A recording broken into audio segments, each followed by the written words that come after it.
Viewers আসসালামু আলাইকুম, সবাইকে আমার চ্যানেলের পক্ষ থেকে স্বাগত জানাচ্ছি। জাতীয় বিশ্ববিদ্যালয়ের অধীনে অনার্স দ্বিতীয় বর্ষ পরীক্ষার ফর্ম ফিল আপের সময়সীমা ছিল 18 সেপ্টেম্বর পর্যন্ত, অর্থাৎ আজই শেষ হওয়ার কথা। কিন্তু জাতীয় বিশ্ববিদ্যালয় কর্তৃপক্ষ শিক্ষার্থীদের সুবিধার্থে ফর্ম ফিল আপের সময়সীমা বৃদ্ধি করেছে। কত তারিখ পর্যন্ত এই পরীক্ষার ফর্ম ফিল আপ করা যাবে, জরিমানা লাগবে কিনা, সে সকল তথ্যগুলো এই ভিডিওতে জানাবো।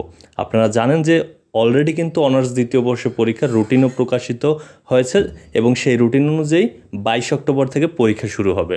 শিক্ষার্থীদের সুবিধার্থে জাতীয় বিশ্ববিদ্যালয় যে সময়টি বৃদ্ধি করেছে তা হচ্ছে আগামী 25/9/2025 তারিখ বৃহস্পতিবার পর্যন্ত কিন্তু অনলাইনে ফর্ম ফিল আপ করা যাবে।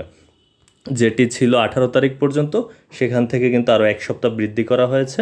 আগামী 25 সেপ্টেম্বর পর্যন্ত অনার্স দ্বিতীয় বর্ষ পরীক্ষার ফর্ম ফিল আপ করা যাবে। তবে এখানে কিন্তু জরিমানার বিষয়টি উল্লেখ নেই, অর্থাৎ জরিমানা ছাড়াই কিন্তু ফর্ম ফিল আপ করা যাবে।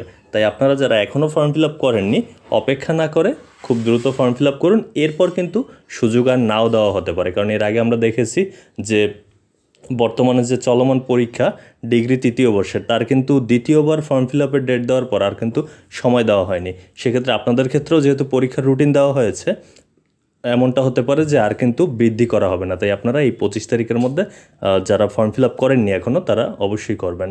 এতক্ষণ সাথে থাকার জন্য অসংখ্য ধন্যবাদ।